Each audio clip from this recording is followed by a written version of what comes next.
They appear suddenly, and they just keep coming. Circular sinkholes, some 20 meters deep and 40 meters wide. A deadly trap for humans and animals. Here in the central Anatolian region of Konya, they're appearing ever closer to villages and farms, including on Fatih Sik's farm. In summer, the earth of one of his beet fields suddenly opened up, 100 meters from his home. That day, I truly believed the apocalypse had arrived. While the muezzin was calling to prayer, there was a thumping noise from below. We didn't understand where it was coming from. Then I saw the ground open up, and a fountain of water shot up into the air.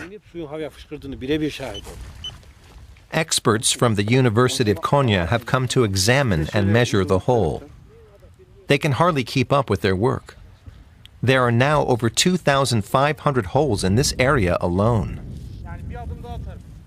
For geologist Fethullah Arık, sinkholes like this are nothing new for the region. We've been observing a massive drop in the groundwater level here ever since the early 2000s. It's caused by drought, climate change, and excessive irrigation of fields.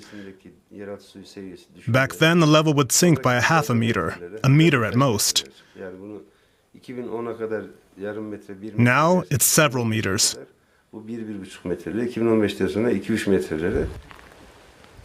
Fault lines often act as conduits for groundwater.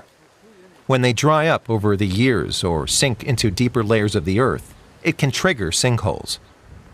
Arık has been researching progressive soil erosion for many years. Only the areas marked in white are safe from major subsidence. In the colored regions, it could occur at any time. That's half the country. For farmer Fatih Sik, the danger is far from over. He's discovered the next subsidence on his cattle run. With a lack of space, he's had to sell some of his animals. What should I do? Start all over again somewhere else? I can't afford it. Where should I go anyway? Where is it still safe? People affected like Fatih Sik haven't been offered any state assistance. So far, all the authorities have done is put up warning notices and fence off the holes. Critics accuse them of failing to provide effective water management. If Sik and other farmers want to irrigate their fields, they've no alternative to groundwater. They're literally digging themselves into a hole. The farmer is desperate. No matter how hard I try to explain what we're going through here, I can't find the words. It's really very difficult.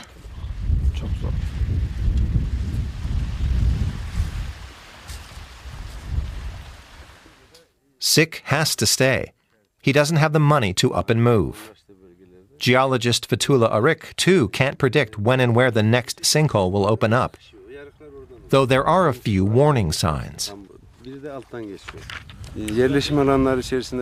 If you notice unusual accumulations of water, trees or electricity pylons suddenly leaning, cracks appearing on the walls of houses, or windows no longer closing properly, those can all be signs that the Earth's about to collapse.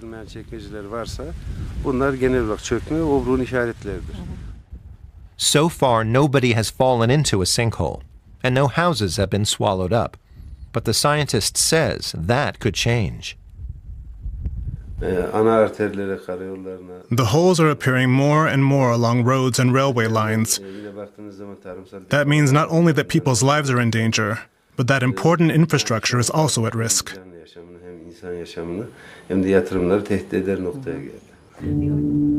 Central Anatolia was once the breadbasket of Turkey, but whether agriculture has a safe future home here is more uncertain than ever.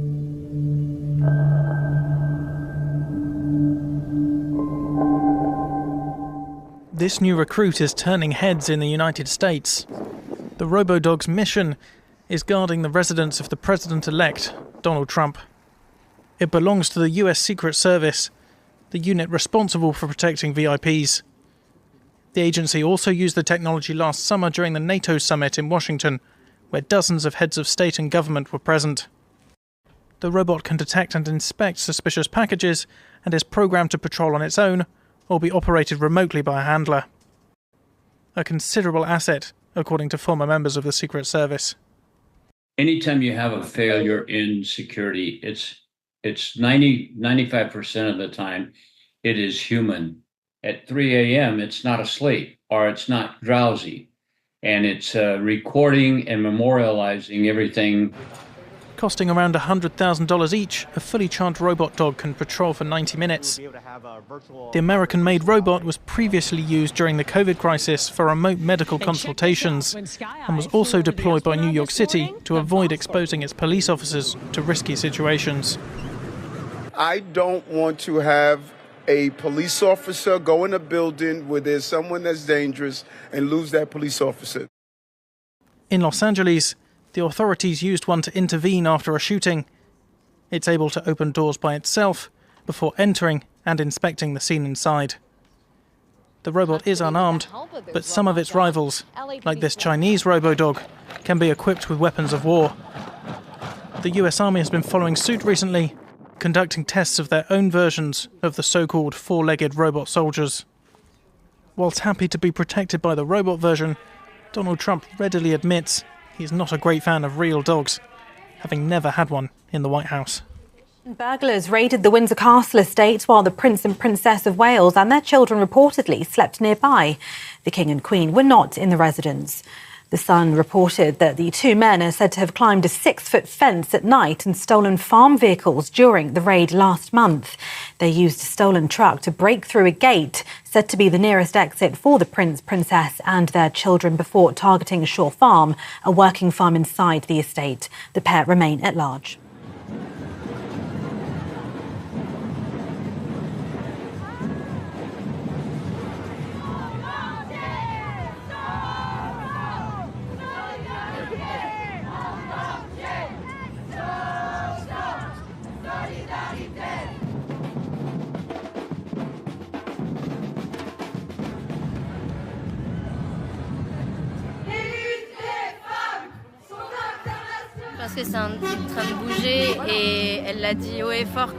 I think things are moving, and Giselle Pellico said loud and clear that shame should switch sides, and it is changing sides. So we thank her for making this trial visible to the public, and for showing that aggressors are not monsters in the street. They're Mr. Everybody.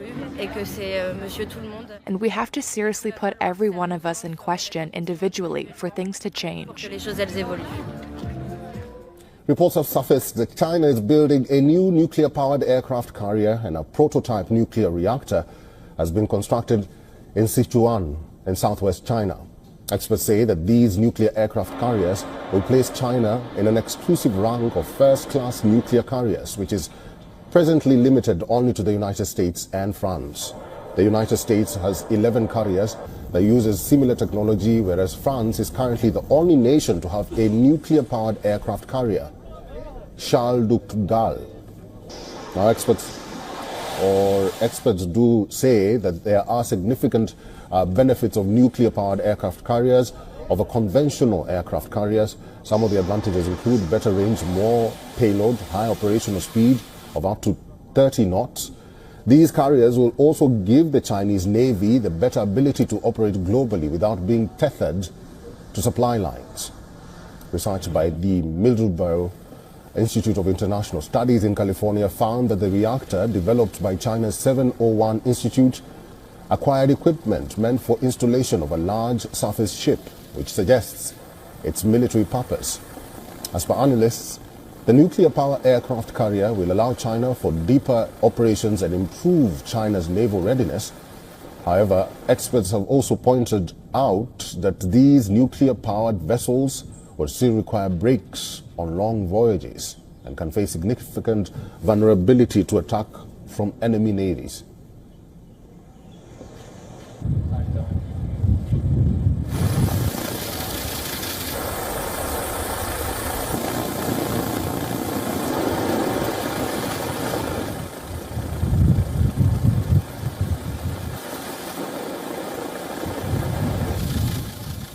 Moving on, at the COP29 conference in Azerbaijan's capital Baku, countries agreed to an annual finance target of $300 billion to help poorer countries deal with the impact of climate change, with developed countries leading the payment.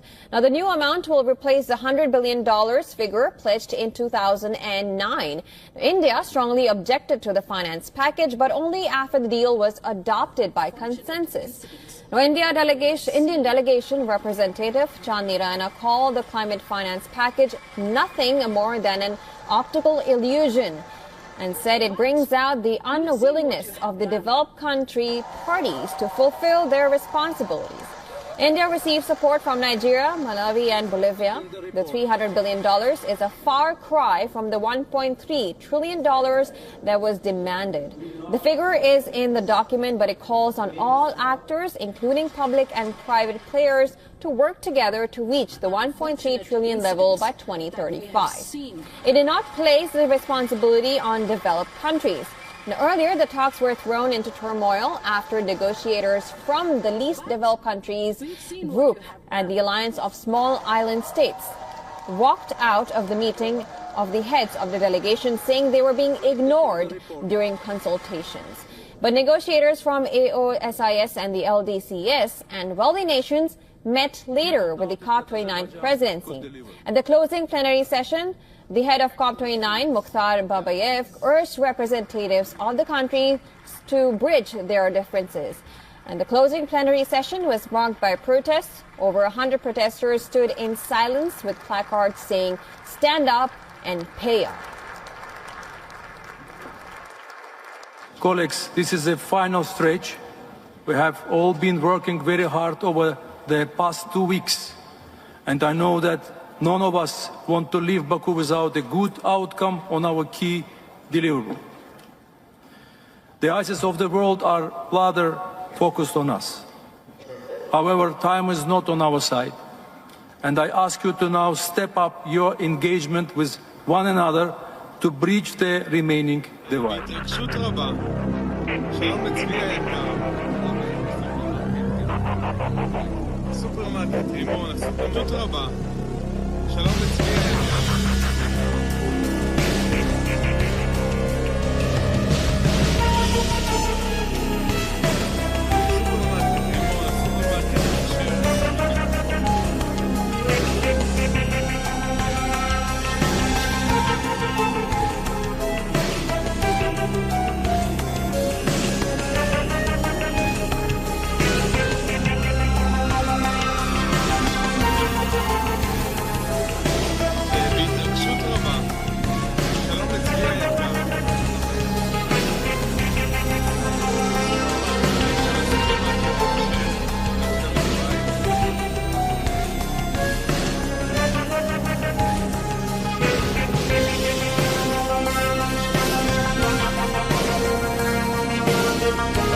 West Asia, a wave of Israeli airstrikes killed more than 55 people, many of them in central Beirut.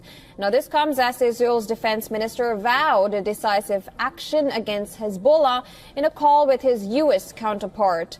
A strike on the working class Basta neighborhood in the heart of Beirut brought down a residential building and jolted residents across the city. According to Lebanon's health ministry, the strike killed at least 20 people and wounded 66. And also, the ministry said Israeli strikes hit eastern Lebanon, killing 24, including 13 in the town of Shmostad, overlooking the Bekaa Valley, another Hezbollah stronghold.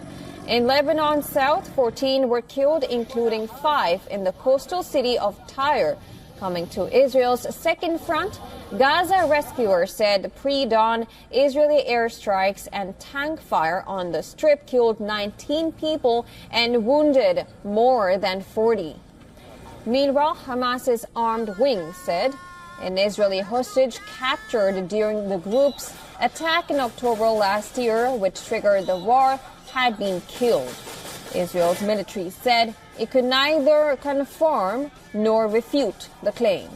And this comes at a time when the Israeli government is facing immense public pressure to strike a deal with Hamas, with protests taking place almost every day. In Tel Aviv, protesters hit the street, urging the government to make efforts to bring the remaining hostages home while they are still alive. Einav Zangaukar, the mother of Matan Zangaukar, who continues to be in captivity, claimed that Netanyahu needs the war to continue so he can avoid trial.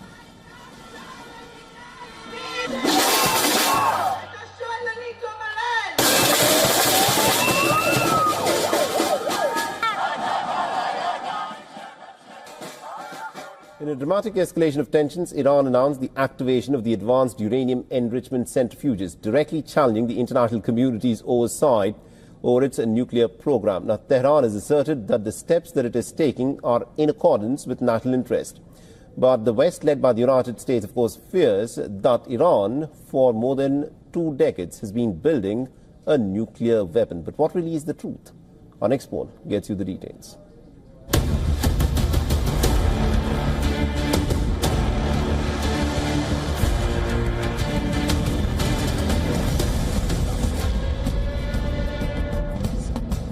Iran is turning up the heat. In defiance of the UN's nuclear watchdog, Tehran has activated advanced centrifuges, intensifying fears of a nuclear arms race.